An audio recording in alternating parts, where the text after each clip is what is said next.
telah ditetapkan nama awak. Ibu Chelsea telah berusaha dengan sedaya upaya beliau untuk mencari nama-nama meja yang cantik untuk awak semua. Kamu enam yang akan bertanggungjawab menjaga setiap meja masing-masing. Assalamualaikum dan selamat pagi semua. Bersama saya Husna dan rakan saya Aini. Seperti yang kita lihat di belakang, suasana di kantin sekolah yang lebih meriah apabila kerusi dan meja baharu datang untuk ganti kerusi dan meja yang lama. Jika dilihat, bukan guru dan murid sahaja yang berada di sini. SK PIBG pun ada.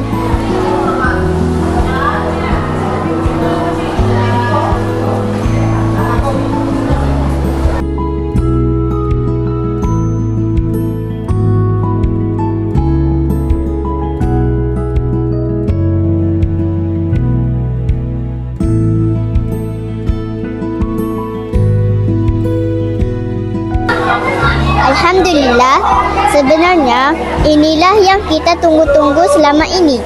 Langkah ini bukan sahaja menjadikan kantin kelihatan lebih segar dan ceria, malah memberi keselesaan yang baik kepada murid-murid. Jom kita ikuti dengan lebih dekat suasana dan pandangan mereka yang terlibat.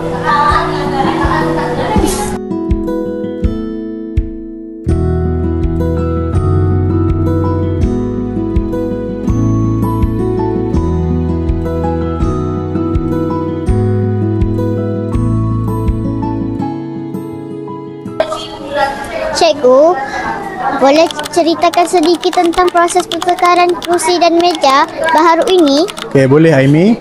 Jadi proses pertukaran meja dan kerusi pada hari ini bermula daripada permohonan kita kepada Yang Berhormat Datuk Dr. Ipin pada bulan Jun yang lepas. Kemudian semasa lawatan Yang Berhormat Datuk Dr. Ipin ke sekolah kita untuk meninjau persiapan kejohanan sukan tahunan kita, alhamdulillah beliau telah bersetuju untuk menyampaikan sumbangan untuk menukar kerusi dan meja kita pada tahun ini. Jadi kita telah pun melakukan kajian harga dan akhirnya kita membeli 29 buah meja dan juga 360 buah kerusi untuk kita tukarkan kerusi dan meja kantin kita pada tahun ini. Jadi prosesnya hari ini adalah hari yang dalam sejarah untuk sekolah kita, di mana pada hari Jumaat ini kita telah pun melakukan proses pertukaran meja dan kerusi kantin yang baharu setelah 15 tahun sekolah ini berdiri. Itu saja, Aimi. Terima kasih, Cikgu. Apa perasaan awak dapat meja baharu dengan kerusi baharu? Saya berasa seronok dan teruja kerana mendapat kerusi dan meja baharu. Saya boleh makan dengan selesa.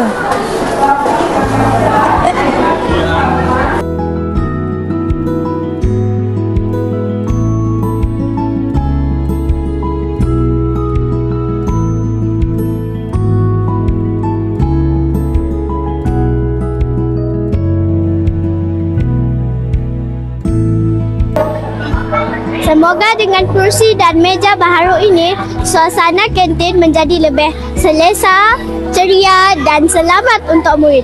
Terima kasih YB Datuk Dr. Ipin bin Lamat atas sumbangan meja dan kerusi baharu ini. Kuning emas masaknya padi, mawar merah dalam jambang. Terima kasih daun keladi, budi tuan jadi kenangan.